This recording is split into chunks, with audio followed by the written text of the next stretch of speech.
Hey Luma, let me show you how to knit the little pyramid stitch. It's super cute, not entirely reversible, but it doesn't look too bad, and it does curl a little bit on the edges, so you will need to add a border.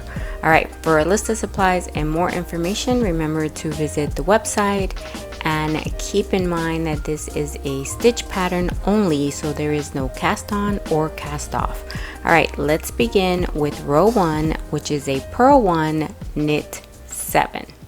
For the purl stitch, you're just going to take the working yarn and place it under the existing loop with your hook, scoop up and create a new loop. Take the old loop off, put the new loop on and pull. Now you're going to do 7 of the flat version of the knit stitch.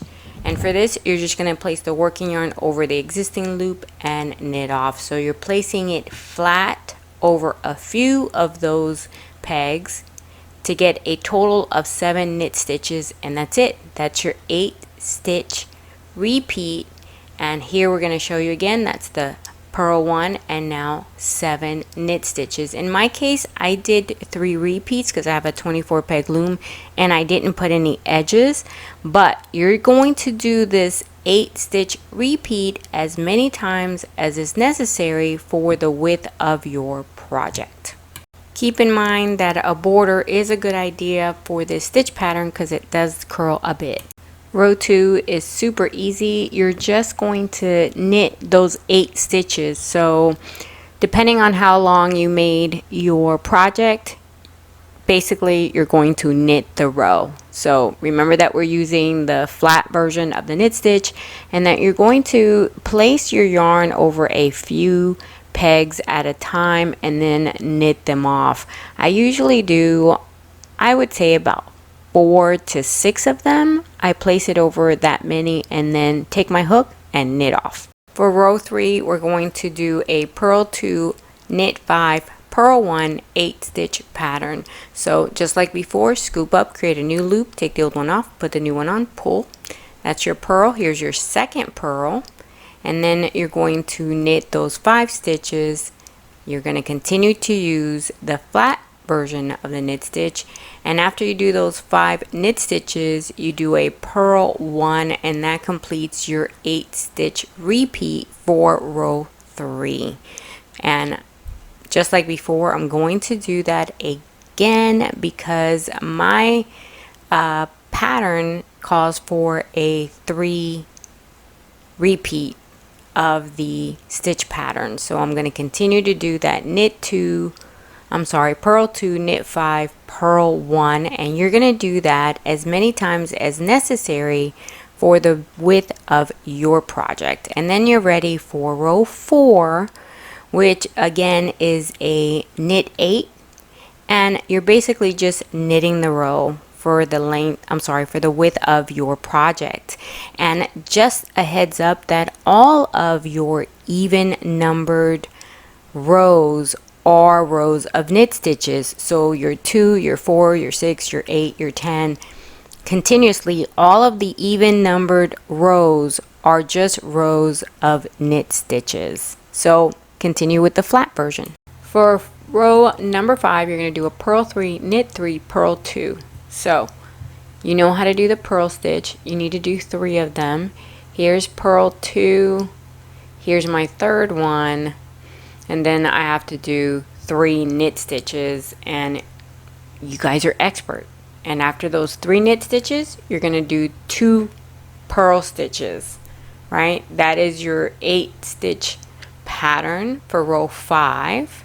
You end that with your purl stitches. And then you're ready for row 6, which is an even number row, and you're just going to knit the row. So knit, knit, knit. For row 7, you're now going to do purl 4, knit 1, purl 3. And so you're going to start with those 4 purl stitches, then you're going to do a knit stitch and then 3 purl. So you notice that you're increasing the number of purl stitches because you're at that narrow section of the little pyramid, and the embossed part of the design needs to increase in order to give you that. And this is where you're doing a sort of garter stitch look to the fabric. That's why you have one row of knit stitches. And so remember that you're going to increase those 8 stitches as many times as it is necessary for the width of your project, and check out the website for how many stitches, how many repeats you're going to need. And of course, row 8, you're just going to knit the row. 8 is an even number, and remember that on this pattern, every row that is an even numbered row, you are going to do knit stitches. For row 9, you're going to do the knit 4, purl 1, knit 3.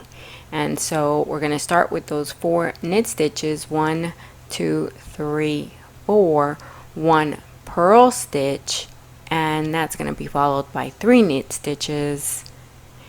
And again, you're going to repeat that as many times as is necessary. And for row 10, you're just going to knit the row.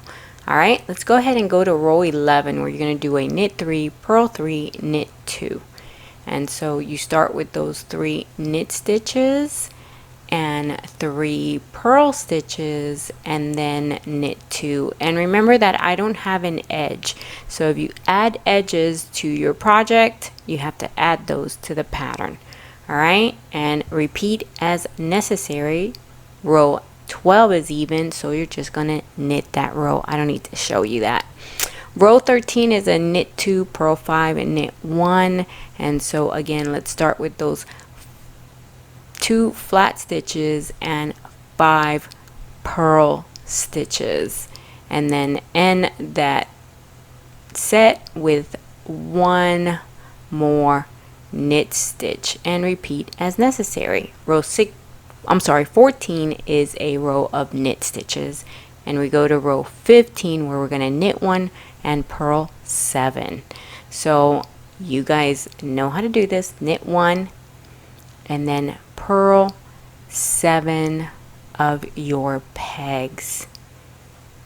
And this is a long one, and some people hate purl stitches, but they make your project beautiful, and so we need them.